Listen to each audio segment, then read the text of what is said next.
बिस्मिल्लाहिर्रहमानिर्रहीम अस्सलाम वालेकुम रहमतुल्लाहि व बरकातहू। कैसे हैं जी सब यूट्यूब फैमिली मेम्बर्स हमारे सब लोग कैसे हैं? ठीक ठाक हैं। अल्लाह से दुआ करती हूँ कि आप ठीक ठाक रहें और ख़ासकर छोटे बच्चों का ख्याल रखें इन सर्दियों के मौसम में, क्योंकि वो छोटे बच्चे होते हैं और उनको सर्दी और ठंड लगने का ज़्यादा मसला होता है। और उनकी माएँ जो छोटे छोटे बच्चों की माएँ हैं वो ख़ासकर अपना ख्याल रखें, क्योंकि उनकी वजह से फिर बच्चों में मसले काफ़ी सारे सर्दी में बढ़ जाते हैं। तो अभी मैं आपके सामने मतलब मेरे अपने साथ रही रात को ऐसा हुआ कि मैं रात को लेटी हूँ। तो मेरी ये आदत है कि मैं सुबह और शाम को लाज़मी ब्रश, इसमें ऐसी कोई बात नहीं, ये मेरी आदत है शुरू से बचपन से कि मैं ब्रश जो है वो लाज़मी करती हूँ और करना भी चाहिए, क्योंकि ब्रश करने से आपको काफ़ी सारी बीमारियाँ जो है ना वो आपकी ख़त्म हो जाती है। हम लोग मोस्टली ये करते हैं कि हम सुबह तो कर लेते हैं, ठीक है, क्योंकि सुबह तो हमने खाया भी कुछ नहीं, तो सुबह तो हम कर लेते हैं। लेकिन रात को सारा दिन हम पता नहीं क्या क्या खाते हैं, पीते हैं, क्या करते हैं, रात को हम लोग वैसे ही सो जाते हैं। मुंह धो वॉश कर लेते हैं, हमें मुंह का ख्याल होता है कि हमने मुंह धोना है, हमने मुंह पे क्रीम भी लगानी है, हमने हाथ भी धोने हैं, हमने हाथों पे भी क्रीम लगानी है, हमने पाँव भी धोने हैं। मतलब उस वक्त हमें कोई ठंड नहीं लग रही होती या कोई गर्मी नहीं लग रही होती। लेकिन जब बुरुश का टाइम आता है तो उस वक्त हमें ठंड महसूस होने लग जाती है या हमें सुस्ती होने लग जाती है।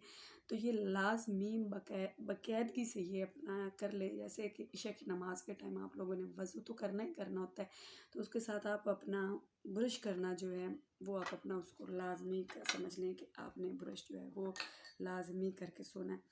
तो मेरी ये आदत है बचपन से कि मैं लाजमी ब्रश करती हूँ, सुबह भी करती हूँ और मतलब रात को भी करती हूँ। मेरी तो यकीन करें ऐसी आदत है कि मैं अगर ब्रश ना करूँ तो मुझसे किसी से बात भी नहीं की जाती।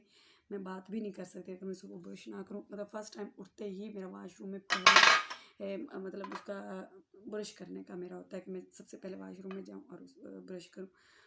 तो मुझे खुद को ऐसे लग रहा होता है कि जैसे कोई मेरे पास बैठेगा, ये मैं बात करूँगी तो उसको स्मेल आएगी। मतलब ये मुझे कुछ ज़्यादा मसला होता है बजाय इसके कि मेरे दांत ख़राब हो जाएंगे और ये हो जाएगा वो हो जाएगा। तो कल रात मैं सोई तो खैर ब्रश करके ही हूँ, लेकिन मैं सुबह जब उठी मुझे वैसे अल्लाह का शुक्र है कभी मसूड़ों का दांतों का अल्हम्दुलिल्लाह अल्हम्दुलिल्लाह मुझे कभी कोई मसला नहीं हुआ। मतलब मेरे दांत जो ख़राब हो जाते हैं, कीड़ा लग जाता है या कोई मसला हो जाता है, कभी कुछ नहीं हुआ। तो मतलब और कभी मेरे वो ब्रश करती, क्योंकि मैं सेंसोडाइन शुरू से यूज़ करती हूँ सेंसोडाइन ट्यूब पेस्ट, तो मैं उसके साथ कभी मुझे मसला नहीं हुआ। तो ये मैं रात को मुझे पता नहीं क्या शायद कुछ ऐसा खाया या आई डोंट नो कभी हो जाता है, तो मेरे मेरे मेरे ना मसूड़े अंदर से फूल गए थे। तो आपको पता है कुछ नीम हकीम तो खैर हम भी हैं। तो मैंने फिर खैर आज सुबह, बल्कि कल की बात है, कल मैं फिर जब उठी तो वो तो अंदर की तरफ से मसूड़ा काफ़ी सूजा हुआ था। सेंसोडाइन आपको पता है कि वो एक मेडिकेटेड ट्यूब है, पेस्ट है, तो उसको करने के बाद तो हमें वैसे भी रिलीफ हो जाता है, लेकिन वो मेरा मसूड़ा हो जाता तो वो नहीं हो रहा था। मतलब वैसे वैसे स्टिल सूजा हुआ था और दर्द हो रहा था। तो मैंने उसके लिए खैर जो टोटका अपनाया और उसके मुझे 10-15 मिनट के बाद वो ठीक हो गया। तो मैंने सोचा क्यों ना मैं आपको भी ये बताऊं, क्योंकि आप लोगों के साथ भी ये किसी टाइम भी हो सकता है, रात को हो सकता है। मोस्टली हम जब रात को सोते हैं और सुबह उठते हैं ना, तो उस टाइम हमारे साथ ये मसला होता है कि मसूड़े वगैरह सूज जाते हैं और हम ब्रश करते हैं तो उसमें से हमारा ब्लड आता है। तो इसके अलावा भी अगर आप पान खाते हैं या किसी भी वजह से मर्द हजरात या औरतें तंबाकू वगैरह, पान, हुक्का या कोई भी चीज़ जिससे आपके दांत काले हैं, उनमें कीड़ा लग गया है, बिल्कुल ब्लैक हैं और आप चाहते हैं कि ये अब अच्छे हो जाएं, वाइट हो जाएं, तो ये तो रेगुलर फिर कर लें, क्योंकि ये फिर आपको शायद 1 वीक या 1 मंथ इसको आप रेगुलर करें तो इंशाल्लाह ताला ठीक हो जाएगा। लेकिन अगर आपका कीड़ा वगैरह नहीं लगा हुआ, वो मेरे वाला सिर्फ मसला हुआ कि सुबह आप उठे और आपको मसूड़े सूजे हुए थे, तो आपको पेन हो रही थी, तो आप चाह रहे हैं कि उसके लिए ठीक हो जाए, तो उसके लिए कुछ भी सिंपल सा है। तो ये मैंने लिया हुआ है, ये शायद ब्लैक प्याली है तो इसमें से नज़र नहीं आ रहा, ये मैं आपको दिखा देती हूँ। ये सरसों का तेल है जो हम सर पे लगाते हैं, सरसों का तेल, और भी काफ़ी चीज़ों में हम यूज़ करते हैं। ये बहुत अच्छा होता है, इसमें बहुत बहुत फ़ायदे होते हैं। तो ये हम थोड़ा सा ले लेंगे, क्योंकि मैंने तो अभी जस्ट आपको दिखाना है ये थोड़ा सा, और करने के लिए भी आपने हाफ़ चम्मच ही लेना है, इसमें हाफ़ चम्मच आपने ले लेना है सरसों का तेल। और ये है हमारे पास हल्दी। आपको पता है कि हल्दी बहुत अच्छी चीज़ है, बहुत अच्छी चीज़ है, बहुत अच्छी। मैं इसको वैसे तो 1 चुटकी हमने लेनी है, लेकिन खैर क्योंकि मैंने 1 चम्मच एक यूज़ कर रही हूँ, तो खैर उसमें मैं आपको दिखा देती हूँ कि 1 चुटकी के बराबर ना, 1 चुटकी के बराबर आपने उसमें डाल लेनी है हल्दी। और उसके बाद ये है जी नमक। आजकल नमक भी आपको पता है कितना मोटा आ गया, मतलब मुझे तो चीनी में और नमक में कुछ फ़र्क नहीं लगता। मैंने बच्चों को फ़िल्टर बना के देना होता है, तो मैं कभी ऐसा हो जाता है कि मैं नमक को चीनी समझ के तो उसमें ऐड कर देती हूँ, तो जो दूध वेस्ट हो जाता है, जो कि नहीं होना चाहिए। तो ये जी नमक, वो आप ऐसा कि करें कि वो या तो आयोडीन या वो एक नमक हमें मिल जाता है मार्केट से, मेडिकल स्टोर से अच्छे वाला नमक होता है, वो यूज़ कर लें। थोड़ा महंगा तो है लेकिन वो अच्छा होता है। ये तो तकरीबन पत्थर ही है जिसको ग्राइंड किया गया है, इसको तो नमक नहीं खैर कह सकते। बहरहाल हमारे पास जो है अवेल है।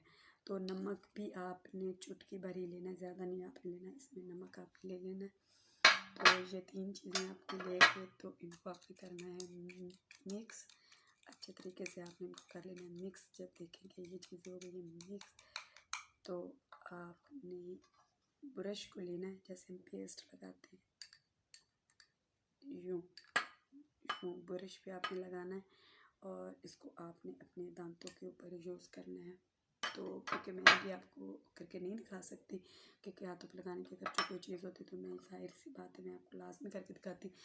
तो क्योंकि ये है दांतों के लिए, तो इंशाल्लाह ताला मैंने आपको पहले बताया कि मैं आपको हमेशा वो चीज़ बताऊंगी जो मैं ख़ुद यूज़ करूँगी। तो ये कल ही मेरे साथ एक वाक़या हुआ, तो मैंने उसके लिए ये किया। ये दांतों के लिए इंशाल्लाह बहुत अच्छा है, बिलीव मी। तो आप एक दफ़ा लाज़मी करके देखें। अगर आपके दांत किसी वजह से ब्लैक हैं, वो नहीं साफ़ हो रहे, तो वैसे तो हम असल में मैं सेंसोडाइन पेस्ट पे लग गई हूँ। ये मुझे, मेरे दांत ख़राब नहीं थे, कुछ भी नहीं था। तो मैं कोई 8-10 साल पहले, मतलब ना कोई 8 साल पहले जब मेरी शादी हुई है, तो उन दिनों से ना मैं सेंसोडाइन पे लगी। सेंसोडाइन ऐसी ट्यूब है, ये मेडिकेटेड है। ये अगर आपके ब्लड आपका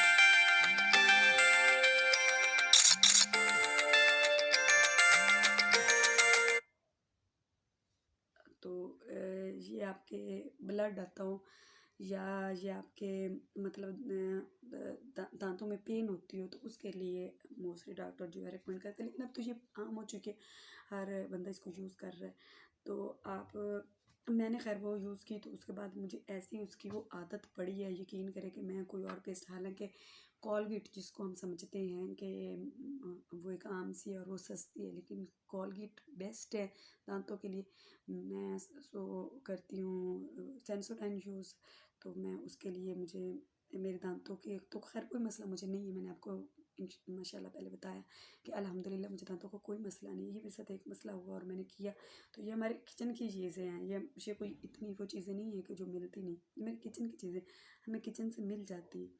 तो ये मैंने वो ली और ये मैं आपके सामने मैंने इनको बनाया, और मैंने भी खैर यूज़ किया, तो मुझे भी इससे फ़ायदा हुआ। तो मैंने कहा कि मैं अपने अपने बहन भाइयों को भी बता दूँ कि आप यूज़ करें, और बेहतर है कि आप कॉलगेट यूज़ करें। अगर आपके दांतों में कोई मसला नहीं है, अब सुबह शाम आपने पेस्ट करनी है, तो आप उसके लिए कॉलगेट, मैं आपको बताऊंगी कि कॉलगेट बहुत अच्छी है। कॉलगेट के इसके अलावा भी, दांतों के अलावा भी कॉलगेट के बहुत अच्छे फ़वाइद हैं, बहुत सी और चीज़ों के लिए भी, वो भी इंशाल्लाह ताला मैं आपको बताऊंगी लाजमी। तो बाकी आप खुश रहें, मेरे लिए भी दुआ कर दिया करें। मेरी बनाई हुई चीज़ एक दफ़ा लाजमी ट्राई किया करें, और अगर उस चीज़ से आपको अफाका होता है, तो उसके बदले में प्लीज़ मेरे चैनल को, मीशा ऑल इन वन को सब्सक्राइब कर दिया करें, लाइक कर दिया करें, शेयर कर दिया करें, और प्लीज़ मुझे नीचे कमेंट्स भी दे दिया करें कि आपको ये चीज़ कैसी लगी, या इस चीज़ से आपको फ़र्क आया कि है। अभी तो मुझे खैर कोई सब्सक्राइब अभी तक नहीं हुआ, अभी तक कोई लाइक नहीं हुआ, और अभी तक कोई कमेंट्स भी नहीं आया। तो खैर कोई बात नहीं, इंशाअल्लाह ताला अल्लाह खैर करेंगे, और उम्मीद पे दुनिया कायम है, सब बेहतर होगा। और मैं भी अच्छे की उम्मीद में हूँ। मैं अपना काम जारी रखूँगी, क्योंकि मुझे बहुत शौक़ है इसका। मैं आपको काम जारी रखूँगी और मैं आपको कुछ ना कुछ बताती रहूँगी। खैर आप लोग जाएँ और इसको करें ट्राई। अगर आपको इसमें कोई भी मसला है, जो मसले मैंने बताए इनमें से आपको कोई मसले हैं, तो आप इंशाल्लाह इसको ट्राई करें और बेहतर महसूस करेंगे, और उसके बदले में मेरे लिए दुआ कर दीजिए। खुदा हाफ़िज़।